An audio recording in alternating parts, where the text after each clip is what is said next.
दोस्तों, स्वागत है आपका हमारे यूट्यूब चैनल मैक्स ट्रेड में। दोस्तों, निफ्टी अभी भी अपने आप को हायर लेवल पर होल्ड कर रही है। मतलब 17,700 के ऊपर निफ्टी ने फिर से क्लोजिंग दी 17,713 पर। और कहीं ना कहीं ये तो तय है कि निफ्टी बुलिश है। निफ्टी में कहीं भी सेलर का एरिया नजर ऐसा नहीं आ रहा है हमें। लेकिन लेकिन एक सबसे अच्छी बात यह है निफ्टी के अंदर कि निफ्टी में जो बायर्स है ना, वो अपने बेस को ऊपर शिफ्ट करते जा रहे हैं।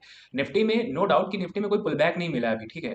निफ्टी में जब तक पुल बैक नहीं मिलता तब तक के लिए इसको पूरे तरीके से आंख बंद करके भरोसा नहीं किया जा सकता कि हम ऊपर के लेवल पर होल्ड कर ले पोजीशन को। इंट्राडे में बिल्कुल हम ट्रेड ले सकते हैं, बट पोजिशनल ट्रेड के लिए हम बिल्कुल ऐसा नहीं कि इसको होल्ड ही कर दें एकदम से, जब तक कि हमें एक अच्छा पुल बैक ना मिल जाए। हालांकि ये जो लास्ट लास्ट कैंडल जो अभी बनी है 12 अगस्त की, इस कैंडल से कहीं ना कहीं एक पॉजिटिव इंडिकेशन हमें मिला। यहाँ पर एक पॉजिटिव इंडिकेशन हमें मिला ये कि निफ्टी कहीं ना कहीं इस गैप को फिल कर गया। ठीक है, मतलब एक तरीके से निफ्टी ऊपर जा रहा हो और गैप्स ना फिल हो रहे हो तो उसमें एक करेक्शन का बहुत चांस होता है। बट यहाँ पर निफ्टी ने अपने 12 अगस्त की कैंडल से इस गैप को फिल करने की कोशिश की, जहां पर लो लगा 17,621 का। तो मतलब 17,600 के आसपास तक का यहाँ पर एक रीटेस्ट हमें मिल गया। पुल बैक नहीं मिला बट रीटेस्ट मिल गया। तो ये भी कोई बुरा नहीं है, ये भी बहुत अच्छा साइन होता है एक बार ऊपर जाने के लिए। बट अच्छी बात बस ये है कि अगर अब निफ्टी ओपन, जैसे ओपन यहाँ की क्लोजिंग हुई है 17,713 पर इसकी क्लोजिंग हुई है, ठीक है ना। अब यही निफ्टी 13 के ऊपर ओपन हो जाए, जैसे मान के चलो 30, 35 या 50 के आसपास ओपन हो जाए, और या इसके हाई को, इसी 12 अगस्त की कैंडल का हाई जो 17,500 17,753, मैं ऐसे दिखाता हूँ यहाँ पर। जो ये आप देख रहे हो 17,753 का ये जो लेवल यहाँ पर लगा हुआ है, ये वाला, जब ये पार कर जाए निफ्टी, इस लेवल को नेक्स्ट कैंडल पार कर जाए, तो वो 17,800 या 800 के ऊपर भी जा सकता है। नो डाउट एक बढ़िया हमें वहां पर कैंडल देखने को मिल जाएगा ग्रीन में, जहां पर हम पोजीशन को होल्ड भी कर सकते हैं। क्योंकि निफ्टी कहीं ना कहीं 17,900 के आसपास आ रहा है, और 17,900 एक यूं मान के चलो 18,000 के पहले का बहुत स्ट्रॉन्ग लेवल 17,900 है। मैं 17,800 को भी उतना वेटेज नहीं दे रहा हूँ, 17,800 को भी उतना वेटेज नहीं दे रहा हूँ जितना 17,900 को मैं दे रहा हूँ। तो 17,900 एक अच्छी तरीके से काम करने वाला लेवल है, तो उस पर भी हमें इन चीजों का ध्यान रखना है कि प्राइस 800 ब्रेक करता है तो 900 के आसपास। अच्छा, एक और चीज है, 17,850 का लेवल भी हमारे लिए बहुत इंपॉर्टेंट नहीं है यहाँ पर, ठीक है ना। तो इसीलिए मैंने यहाँ पर अभी कोई लाइन नहीं ड्रॉ की है ऐसा 17,850 की, यहाँ पर कोई मैंने लाइन नहीं ड्रॉ की है। मैं इसीलिए इंतजार कर रहा हूँ यहाँ पर कि प्राइस को एक बार ऊपर जाना है। 800 के ऊपर जब निकलता है प्राइस, तो 850 के लेवल का कोई वहां पर बहुत ज्यादा वैल्यू, खास वैल्यू मुझे नहीं नजर आ रहा है। इंट्राडे में हो जाए भले आए, बट ऐसे मुझे नहीं नजर आ रहा है। बाकी 17,800 ब्रेक हो सकता है अगर निफ्टी इसका हाई अब ब्रेक करता है तो यहाँ पर देखने के लिए बहुत रहेगा कि निफ्टी क्या करता है नेक्स्ट डे। यहाँ पर जिस तरीके का एक रेंज बनना, मैंने आपको कल की वीडियो में, मैं इसे प्ले कर देता हूँ, यहाँ पर आप सुनेंगे, मैंने ये चीज बताई थी अगर इस तरीके से होता है तो फिर क्या हो सकता है। पहले हम इसे प्ले कर देते हैं।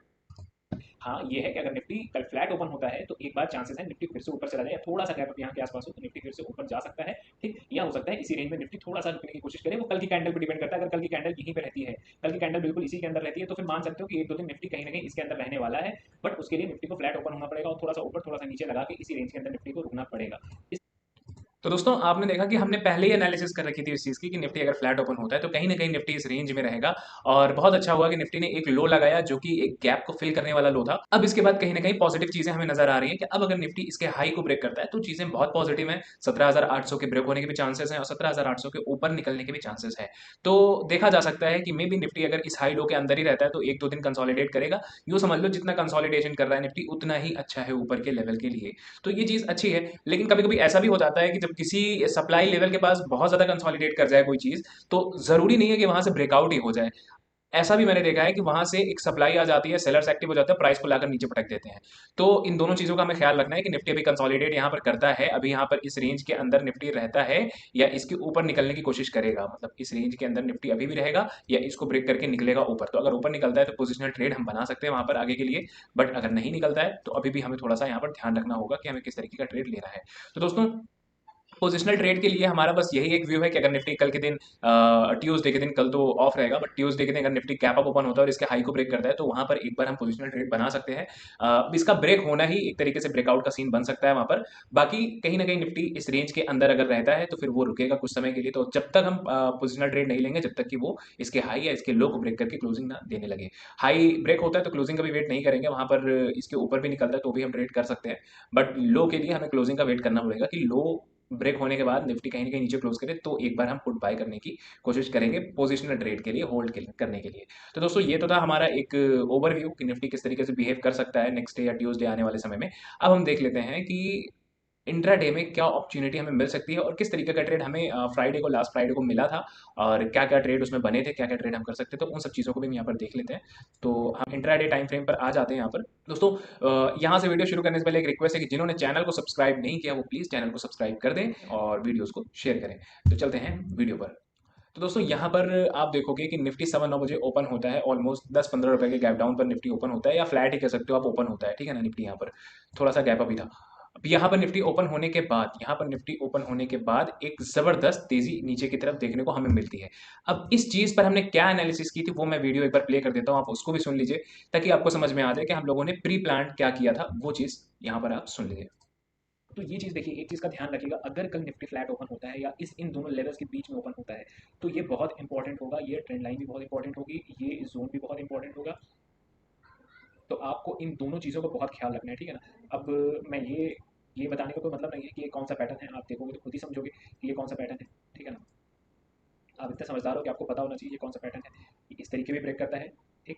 ये सेम चीज़ इस तरीके से भी ब्रेक होती है। तो ये बताने की कोई ज़रूरत नहीं कौन सा पैटर्न है, सिर्फ लॉजिक पर जाओ, यहाँ बिल्कुल न्यूट्रल रहना है हमें। हमें ये नहीं सोचना है कि निफ्टी गैप अप मतलब ऊपर की तरफ ब्रेक करेगा या नीचे की तरफ ब्रेक, कोई कोई वो नहीं, बायस नहीं होना, बस निफ्टी जिधर ब्रेक करेगा उधर की तरफ निकल जाएगा। अगर निफ्टी नीचे की तरफ मान लेते हैं निफ्टी नीचे की तरफ ब्रेक करती है तो हम नीचे की तरफ यहाँ पर निकल सकते हैं। अब टारगेट हमारा हो सकता है यहाँ तक भी हो जाए, टारगेट हमारा हो सकता है यहाँ तक भी हमारा टारगेट हो सकता है। तो हम ये नहीं सोचेंगे कहाँ तक हमको जाना है, जहाँ तक हमें समझ में आएगा वहाँ तक हम अपना प्रॉफिट या ट्रेड को ट्रेड कर सकते हैं, अगर निफ्टी इसको ब्रेक करती है तो, ठीक है ना। बट अगर निफ्टी इसको ब्रेक करती है तो वही सेम चीज़ हमारे पास अभी भी है कि हम अपना टारगेट यहाँ तक का भी ले जा सकते हैं, ठीक है ना। अपना टारगेट यहाँ तक का भी ले जा सकते हैं, हम इसके ऊपर भी टारगेट को लेकर जा सकते हैं। तो दोस्तों हम लोगों ने एनालिसिस यही किया था कि अगर ये जो जोन है, नीचे का जोन और ये ट्रेंड लाइन, ये दोनों हमारे लिए बहुत इंपॉर्टेंट होने वाला है। निफ्टी अगर इन दोनों लेवल के बीच में कहीं ओपन होता है, फिर इन दोनों में किसी को भी ब्रेक करता है, तो हम वहां पर बगैर बायस्ड हुए उस तरफ की तरफ ट्रेड ले लेंगे जिधर निफ्टी ब्रेक करता है। हम ये नहीं सोचेंगे कि गैप डाउन मतलब नीचे की तरफ ऐसा ना हो फेक हो जाए, या ऐसा ना हो कि ऊपर की तरफ फेक हो जाए, ऐसा कुछ नहीं है। या हम पहले से भी सोच के नहीं बैठेंगे कि मुझे नीचे ही ट्रेड लेना है या ऊपर ही ट्रेड लेना है। मैंने क्लियरली बोली थी ये चीज़ कि निफ्टी जिधर ब्रेक करेगा उधर की तरफ हम चल पड़ेंगे। और यहाँ पर आप देखोगे तो निफ्टी का एक गैप डाउन हुआ, मतलब एक ब्रेक डाउन हुआ निफ्टी का, और ये नीचे का जोन ब्रेक हुआ, जहाँ पर अगर मैं दिखाऊं आपको तो आपका पहला ट्रेड बिल्कुल मॉर्निंग में ही बन गया होगा। यहाँ पर मैं आपको दिखा देता हूँ, एक सेकेंड, ये रहा, ये ठीक। अब यहाँ पर आप देखोगे, यहाँ पर आपका छोटा सा स्टॉप लॉस और टारगेट आपका यहाँ पर कितने पॉइंट का था। यहाँ पर मैंने बताया था कि पहला टारगेट आपका 17,650 तक का होगा, दूसरा आपका 17,600 के आसपास तक का होगा। अब यहाँ पर आप देखोगे तो पहला टारगेट तो आपका पहली ही कैंडल में अचीव हो गया, जब निफ्टी ने इस लेवल को ब्रेक किया तो 17 रुपए का टारगेट तो आपका तुरंत यहाँ पर अचीव हो गया था। यहाँ पर 17 रुपए का टारगेट तो आपका फॉरन 1:1 अचीव हो गया। अब जिन्होंने ट्रेल किया होगा वो इस कैंडल के लो तक भी, मतलब सेम कैंडल का लो भी लेकर चले जाएं, क्योंकि एक बार जब बड़ा विक जिधर मिल जाता है निफ्टी कहीं ना कहीं उसको फिल करने के लिए जाता है। तो ऐसे भी कर लो या आप ट्रेल भी कर लो ना, तो बड़ी कैंडल का हाई, ये बड़ी कैंडल का हाई है, ठीक है ना, यहाँ तक भी आप कर सकते हो। ये एक कैंडल बनी यहाँ तक का, फिर इस कैंडल का आप देख सकते हो ओपन यहाँ पे रख सकते हो, फिर इस कैंडल का आप रख सकते हो इस कैंडल के आसपास। तो यहाँ तक ट्रेल करके तो आप आसानी से पहुंच सकते हैं। क्यों? क्योंकि कैंडल के आप पीछे, मतलब उसके हाई लो पर आप ट्रेल करते जा रहे हैं अपने प्राइस को, तो यहाँ तक भी आपका टारगेट अचीव हो सकता था आराम से, जो कि 1:1.6 का रिस्क रिवॉर्ड रेशियो था। अच्छा टारगेट था, अच्छा ट्रेड यहाँ पर बना होगा, जो कि प्री प्लान ट्रेड था, ऐसा कुछ नहीं था कि इसे हम लोगों ने प्लान नहीं किया था, इसे हम लोगों ने प्लान किया था और ये प्लान के हिसाब से गया। अब बात करते हैं इस जगह पर। तो इस जगह पर मैंने कोई ट्रेड नहीं बनाया। बेशक ये कैंडल कहीं ना कहीं रिवर्सल की कैंडल होती है, इस तरीके की कैंडल, लेकिन यहाँ पर मैंने कोई ट्रेड नहीं बनाया क्योंकि मेरा प्लान ऐसा था भी नहीं। और हर पैटर्न पे ट्रेड अगर आप करने लगेंगे तो आपको हर जगह ट्रेड नजर आएगा, फिर आपकी एक्यूरेसी कम हो जाएगी वहाँ पर, क्योंकि वो स्टॉप लॉसेस हिट करेगा, फिर आपका कॉन्फिडेंस कहीं ना कहीं डाउन होगा, फिर ट्रेड्स आपके खराब होने लग जाएंगे। तो ट्रेड वहीं कीजिए जो आपके हिसाब से हो, जहाँ पर आपका ट्रेड बनता हो, मतलब जिसकी एक्यूरेसी ज़्यादा हो। ऐसे नहीं हर जगह पे ट्रेड नहीं ले लेना है। अब देखेंगे आप, यहाँ से प्राइस ऊपर आता है तो यहाँ पर हमें एक इनसाइड कैंडल देखने को मिलता है। अच्छा, उससे पहले मैं एक चीज़ और बता दूँ, यहाँ पर एक हमारा हैमर कैंडल भी बना था इस जगह पर, ठीक है ना। इस जगह पर हमारा एक हैमर कैंडल बना था 9:45 पर, जहाँ पर हमारा एसएल हिट हुआ था। एसएल कैसे हिट हुआ था वो मैं दिखा देता हूँ आपको। यहाँ पर जब आप लगाओगे शॉर्ट करोगे तो इस कैंडल के लो पर हमें यहाँ पर ट्रेड करना था, ठीक है ना। स्टॉप लॉस हमारा इस कैंडल के हाई के ऊपर होता, और यहाँ पर हमारा टारगेट, लेटेस्ट स्विंग लो हमारा टारगेट यहाँ पर होता 17 रुपए के स्टॉप लॉस पे, हमारा कहीं ना कहीं 27 रुपए का टारगेट था, बट ऐसा नहीं हुआ। और कहीं ना कहीं निफ्टी ने इसके इसके लो को ब्रेक किया और उसके बाद ऊपर की तरफ निकल गया, जहां पर हमारा 17 रुपये 50 पैसे का स्टॉप लॉस हिट हुआ। 17 50 पैसे का थोड़ा सा और कम यहाँ पर, हाँ ठीक है, 17 रुपये का स्टॉप लॉस हमारे यहाँ पर हिट हुआ था। और यहाँ पर इस कैंडल का हाई है 67 69, ठीक। तो यहाँ पर हमारा 17 रुपये का स्टॉप लॉस हिट हुआ था, जो कि हमारा टारगेट 27 रुपये का था, लेकिन प्राइस उधर गया नहीं और प्राइस कहीं ना कहीं वापस से ऊपर की तरफ घूम गया। तो इसको भी मैं लगा देता हूँ एक यहाँ पर, और यहाँ पर मैं दो वो भी लगा देता हूँ जहाँ पर हमारे में हमारे ट्रेड्स बने हैं, मैं वो निशान यहाँ पर बना देता हूँ। पहला ट्रेड हमारा ये बना था, दूसरा ट्रेड हमारा इसके बगल में ये बना इस जगह पर। अब दोस्तों बात करते हैं इसके बाद हमारा ट्रेड कहाँ बना होगा। आप लो ना लो वो आपकी मर्जी है, ठीक, बट ट्रेड बना कि नहीं बना वो दिखाना मेरा काम है। क्योंकि ज़रूरी नहीं है कि आप दिन भर ट्रेड ही करते रहो। आपका एक मेरा कभी कभी एक टारगेट अचीव होता है, मैं वहाँ पर ट्रेड बंद कर देता हूँ, नहीं करता हूँ दोबारा। तो अगर आपका इस तरीके का सीन है जहाँ पर एक दो टारगेट अचीव होने के बाद आप बंद कर देते हो, या एक दो स्टॉप लॉस हिट होने के बाद बंद कर देते हो, तो अच्छी बात है। बट ट्रेड्स क्या क्या बन सकते थे, मेरा मेन इंटेंशन इस वीडियो को बनाने का सिर्फ इतना है कि आपको पता चले कि किस तरीके से एनालिसिस किया जाता है ड्यूरिंग मार्केट, और क्या क्या हमारे ट्रेड्स हो सकते थे जो हमने मिस कर दिए, जो हमें नेक्स्ट टाइम नहीं करने हैं। इस वीडियो को बनाने का सिर्फ यही एक इंटेंशन मेरा रहता है।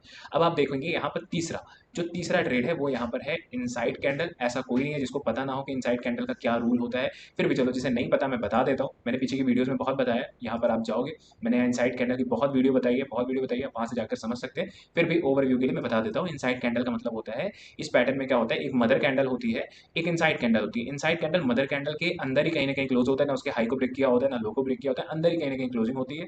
कंफर्मेशन इसके बाद कंफर्मेशन कैंडल जो होती है वो इनसाइड कैंडल के हाई या लो को ब्रेक करता है। जिस तरफ कंफर्मेशन कैंडल ब्रेक करती है उस तरफ हम अपना ट्रेड बना ले जाते हैं, उधर की तरफ अपना ट्रेड ले ले जाते हैं। हमारा जो टारगेट होता है वो होता है मदर कैंडल के बराबर की कैंडल हमारा टारगेट होता है। मदर कैंडल आप देखोगे 19 रुपए का है, यहाँ से आप हाई लगा देखो 19 रुपए के लिए, आप यहाँ से हाई लगा सकते हो इसके यहाँ से, ठीक, यहाँ से आपने हाई लगाया 19 रुपए का। मैं आपको ऐसे दिखा देता हूँ, यहाँ पर इस कैंडल के हाई पर आपको ट्रेड लेना था, इस कैंडल के हाई पर आपका ट्रेड बनता, इस कैंडल के लो के नीचे आपका स्टॉप लॉस रहता थोड़ा सा, और ये नीचे रहेगा, ठीक है ना। हाँ अब सही है। और 19 रुपए का आपको टारगेट लगाना था, 19 रुपए का मैंने यहाँ पर टारगेट लगा दिया। यहाँ पर कैंडल का जो वो है 19 रुपये 65 पैसा है, यहाँ पर मैंने 19 रुपये 75 पैसे का टारगेट यहाँ पर लगाया, जो कि हमारा टारगेट आराम से अचीव हुआ।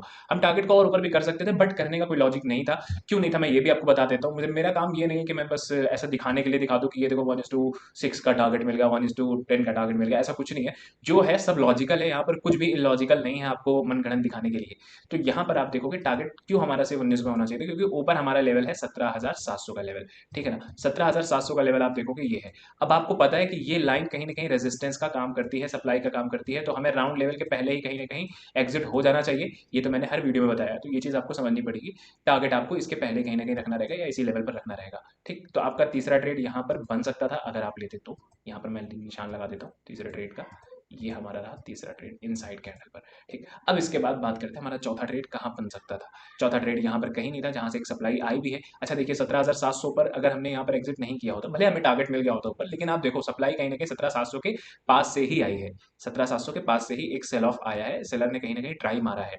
अब इसके बाद देखोगे तो आपको यहाँ पर एक बुलिश इंगल्फिंग कैंडल दिखेगी। पूरी तरीके से नहीं है, पूरी तरीके से इसलिए नहीं है क्योंकि यहाँ पर इस कैंडल का जो हाई है वो है 17,689 रुपये 60 पैसे, ये है 17,690, मतलब 40 पैसे का फर्क है। हालांकि वो कहीं ना कहीं उसी में आता है, बुलिश इंगल्फिंग कैंडल में ही ये कैंडल आती है। बट फिर भी अगर आप नहीं लेना चाहते थे तो इस पर ट्रेड नहीं लेते तो भी ठीक था। बट अगर ले लेते तो यहाँ पर कोई इशू नहीं था, क्योंकि ये इंगल्फिंग कैंडल थी। इंगल्फिंग कैंडल में मैंने हमेशा बताया कि कभी भी किसी लेवल के पास कोई भी इस तरीके की कैंडल बनती है, चाहे वो इंगल्फिंग कैंडल हो, चाहे वो इनसाइड कैंडल हो, चाहे वो हैमर हो, इन्वर्टेड हैमर हो, तो आप फॉरन वहाँ पर ट्रेड ले सकते हैं लेवल के आसपास। इधर उधर बनेगा नहीं लेंगे, बट लेवल के आसपास रहेगा तो हम बना लेंगे। और यहाँ पर आप देखोगे कहीं ना कहीं ये हमारा जो जोन था, ये जोन के आसपास आकर ये चीज़ बनी थी, जैसे ये इनसाइड कैंडल इस जोन के आसपास आकर बनी थी।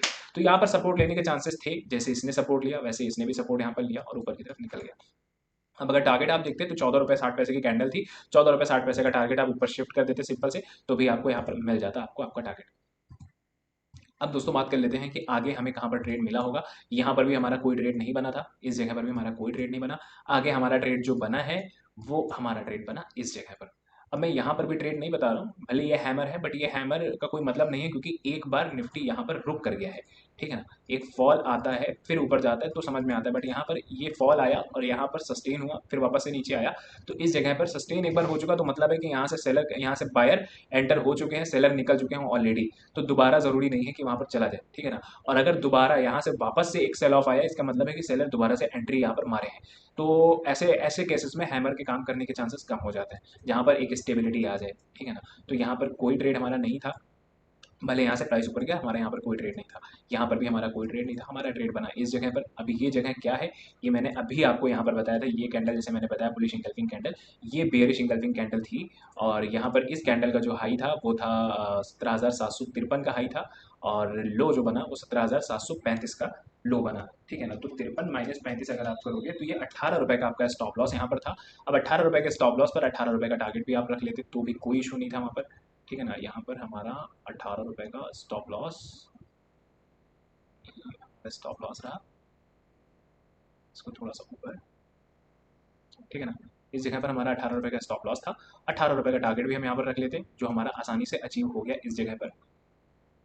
इस जगह पर हमारा टारगेट आसानी से अचीव हो गया, ठीक है, इस जगह पर। तो ये भी आपके लिए एक ट्रेड हो सकता था। और सब, कोई ऐसा ट्रेड नहीं है जो मैंने पहले नहीं बताया हो, कोई ऐसा पैटर्न नहीं है जो मैंने पहले नहीं बताया हो। इनसाइड कैंडल मैं दसियों बार बता चुका हूँ। यहाँ पर तो खैर हमने प्री प्लान किया था तो ये पैटर्न नहीं था, ये प्री प्लान ट्रेड था। ये पैटर्न हैमर, इन्वर्टेड हैमर, ये मैं बता चुका हूँ। इनसाइड कैंडल दसियों बार बता चुका हूँ आपको, दसियों बार क्या, बहुत बार बता चुका हूँ। यहाँ पर इंगल्फिंग कैंडल मैंने बहुत बार बताई है आपको, ठीक है ना। अब इसके बाद जो लास्ट ट्रेड है वो भी मैं बता देता हूँ जल्दी से। वो था हमारा हैमर कैंडल पर ट्रेड, जो कि हमारा इस जगह पर बना एक हैमर कैंडल, परफेक्ट हैमर बना। हालांकि ये जो टाइमिंग थी वो 2:30 बजे की टाइमिंग थी, तो ट्रेड लेने का समय यहाँ पर था, मतलब 2 बजे के या 3 बजे के आसपास का समय था। आप अवॉइड भी कर देते हैं यहाँ पर तो चल जाता, बट यहाँ पर ट्रेड बहुत परफेक्ट था और कहीं ना कहीं वो चीज़ फॉर्म होती दिखी हमें, ठीक। तो हैमर का जहाँ तक आप देखोगे यहाँ पर, हैमर का अगर मैं दिखाऊं आपको तो हैमर की जो कैंडल थी वो टोटल 17 रुपये के आसपास की कैंडल थी। और जो आपका ट्रेड था वो 17 रुपये का, मतलब यहाँ पर ये आपका 1:1 का ट्रेड अगर आप लेते तो बहुत आसानी से यहाँ पर हो जाता। बट कोई इशू नहीं है, अगर आप इसे अवॉइड कर दोगे तो भी यहाँ पर कोई इशू नहीं है। अब बहुत अच्छा होता कि आप इसे अवॉइड कर देते, भले यहाँ पर हैमर ये बना, बट बहुत अच्छा होता कि आप इसे अवॉइड कर देते। क्यों? क्योंकि ये 3 बजे के आसपास का समय था। अगर ट्रेड आपका गड़बड़ हो जाता तो आपको कहीं ना कहीं जल्दबाजी में ट्रेड एग्जिट करना पड़ जाता और ऐसे समय पर फिर दिमाग नहीं काम करता। अच्छा, एक पैटर्न ये भी है, बहुत से लोग शायद इस पैटर्न को जानते हो। ये पैटर्न जो होता है, एक पैटर्न ये भी होता है जहां पर एक कैंडल इस तरीके से बन जाए, ठीक है ना, और एक कैंडल इस तरीके से उसकी ऑपोजिट बन जाए, इस तरीके से। अब नेक्स्ट कैंडल जिधर की तरफ ब्रेक कर जाए, अगर नेक्स्ट कैंडल ऊपर की तरफ निकल जाता है तो प्राइस ऊपर की तरफ जाता है, नेक्स्ट कैंडल नीचे की तरफ निकल जाता है तो प्राइस नीचे की तरफ जाता है। ये पैटर्न होता है, बट कोई नहीं, हमें उतने पैटर्न पर काम करना है जितने पे हमारा ट्रेड अच्छा बन सके। ऐसा नहीं है कि हमें ट्रेड मिलते जा रहा है तो हम लेते जा रहे हैं। एक्यूरेसी जिसकी अच्छी है, ट्रेड लो, सिस्टम बंद करो, प्रॉफिट को एंजॉय करो। यहाँ पर बार बार ट्रेड मत करो। ये इतने ट्रेड जरूरी नहीं है कि मैंने इतने ट्रेड यहाँ पर लिए हैं। हो सकता है मैंने सिर्फ एक ट्रेड यहाँ पर लिया, या हो सकता है मैंने 2 ट्रेड्स यहाँ पर लिए, जरूरी नहीं कि मैंने इतने ट्रेड, मैं इतने ट्रेड्स लेता भी नहीं हूँ। मेरा एक प्रॉफिट भी हो जाता है ना तो मैं सिस्टम बंद कर देता हूँ। जिस हिसाब से मेरी मेंटालिटी उस वक्त होती है, मतलब मेरी मेंटली कंडीशन जो होती है, मैं उस समय बंद कर देता हूँ सिस्टम। अगर एग्जॉस्ट हो चुका होता हूँ तो सिस्टम बंद कर लेता हूँ। अगर एनर्जेटिक रहता हूँ तो मैं 1-2 ट्रेड्स और ढूंढता हूँ वहाँ पर कि मुझे और कोई ट्रेड्स मिल जाए तो मैं ले लूँ। तो दोस्तों, आपके लिए बेहतर यही है कि अगर आपका पहला ट्रेड या दूसरा ट्रेड अगर सक्सेसफुल हो जा रहा है तो सिस्टम बंद कर दो, ज्यादा ट्रेड के चक्कर में मत पड़ो, क्योंकि ये मार्केट है, यहाँ पर आपको ट्रेड्स पर ट्रेड्स मिलते ही जाएंगे। तो ऐसे ट्रेड्स को अवॉइड कीजिए। 50 ट्रेड करने से अच्छा है 2 ट्रेड्स करो और मेंटली प्रिपेयर्ड रहो, मेंटली हेल्दी रहो, एग्जॉस्ट मत हो यहाँ मार्केट में। तो ये आपके कुछ ट्रेड्स थे जो बन सकते थे, जिन पर आप ट्रेड लेते तो आपको यहाँ पर प्रॉफिट हो सकता था। जहाँ पर हमारा एक, दो, तीन, तीन ट्रेड्स प्रॉफिटेबल थे। एक में आज हमें स्टॉप लॉस हिट हुआ जो कि इन्वर्टेड हैमर कैंडल थी, और यहाँ पर एसएल हिट करके प्राइस ऊपर की तरफ चला गया। बहुत मिनिमम सा एसएल हिट हुआ था, मतलब इसका लो था 17,652 का, और ये जस्ट लो लगाया 17,651 रुपये 80 पैसे का, मतलब 20 पैसे से इसने लो लगाया और वापस से एसएल हिट करके चला गया। तो दोस्तों, ये तो था हमारा लास्ट डे का एनालिसिस कि किस तरीके का ट्रेड हमारा यहाँ बन सकता था। अब हम बात कर लेते हैं कि हम किस तरीके का ट्रेड मॉर्निंग में करेंगे या मंडे को करेंगे, ट्यूसडे को करेंगे, वो भी हम देख लेते हैं। मैं तब तक इसे साफ कर देता हूँ, थोड़ा सा क्लियर हो जाए। अच्छा, एक एक चीज़ और मैं आपको बताना चाहता हूँ। यहाँ पर एक जो ट्रेड है इस जगह के आसपास, ठीक है ना, यहाँ पर अगर आप थोड़ा सा ध्यान देंगे तो यहाँ पर एक ट्रेंड लाइन का ब्रेकडाउन आया था इस जगह पर, ये। तो अगर इस ब्रेकडाउन पर भी आप ट्रेड लेते तो आपको यहाँ पर ट्रेड अच्छा खासा मिल सकता था। अब वो कैसे हो सकता था, वो आप देख सकते हो कि ट्रेंड लाइन के बाद एक रीटेस्ट हुआ, एक पुल बैक हुआ, लेकिन उसके बाद कहीं ना कहीं प्राइस ने फिर से इसे फॉलो अप किया। तो ये सब ट्रेड्स हैं, जब आप उन समय ध्यान दोगे, ड्यूरिंग सेशन ध्यान दोगे आप, तो उस समय आपको ये चीज़ें देखने को मिलेंगी। अदरवाइज ये सब चीज़ें बाद में बताने के लिए अच्छी होती है, लाइव मार्केट में अगर उस पर ध्यान नहीं दोगे आप तो कोई मतलब नहीं रह जाता उस ट्रेड का। तो मैं इन चीज़ों को हटा देता हूँ और हम देख लेते हैं कि ट्यूसडे को हम किस तरीके से ट्रेड कर सकते हैं। एक चीज़ आप ध्यान रखिएगा, 17,750 ये जोन का कुछ खास अब वैल्यू नहीं रहा। मैं इसे हटा देता हूँ। कहीं ना कहीं मुझे ऐसा लगता है कि इस जोन का बहुत ज़्यादा वैल्यू नहीं है और इसका भी बहुत ज़्यादा वैल्यू मुझे नहीं नज़र आ रहा है। हाँ, एक चीज़ हम कर सकते हैं कि यहाँ से हम एक ट्रेंड लाइन ड्रॉ कर सकते हैं इस तरीके से। इस तरीके से हम यहाँ पर एक ट्रेंड लाइन ड्रॉ कर सकते हैं जो कि बेहतर काम कर सकती है नेक्स्ट डे। अगर निफ्टी फ्लैट या गैप अप ओपन होती है तो कहीं ना कहीं मुझे ऐसा लगता है कि निफ्टी यहाँ पर सपोर्ट लेने की कोशिश करेगा इस ट्रेंड लाइन के आसपास, और एक कॉन्फ्लुएंस लेवल भी बन गया। आप देखोगे ना तो ये जो लेवल बना, ये जो जोन बना, ये कहीं ना कहीं एक कॉन्फ्लुएंस जोन बन गया है। तो कॉन्फ्लुएंस जोन का क्या मतलब होता है? कॉन्फ्लुएंस जोन का मतलब होता है जहाँ पर कई सारी चीज़ें, कई सारे लेवल्स आकर अटैच हो रहे हैं, वहाँ पर कॉन्फ्लुएंस, उसको हम कॉन्फ्लुएंस जोन बोलते हैं। तो ये कहीं ना कहीं कॉन्फ्लुएंस जोन जैसा काम करेगा। जहाँ पर 17,700 का भी लेवल है, एक ट्रेंड लाइन भी है और राउंड लेवल तो है ही है 17,700, तो उस जगह पर कहीं ना कहीं बहुत ज़्यादा सपोर्ट लेने के चांसेस बन जाते हैं, रेजिस्ट खाने के चांसेस बन जाते हैं। तो इसके बाद अगर निफ्टी कहीं ना कहीं फ्लैट ओपन होता है, इसको ब्रेक करता है, तो इसको तो आप फौरन हटा देना, इसका फिर कोई वैल्यू नहीं रह जाएगा। फिर वैल्यू होगा इसका, इस 17,750 के इस लेवल की बहुत वैल्यू होगी फिर, क्योंकि निफ्टी नेक्स्ट रेजिस्टेंस यहीं के आसपास खाएगा।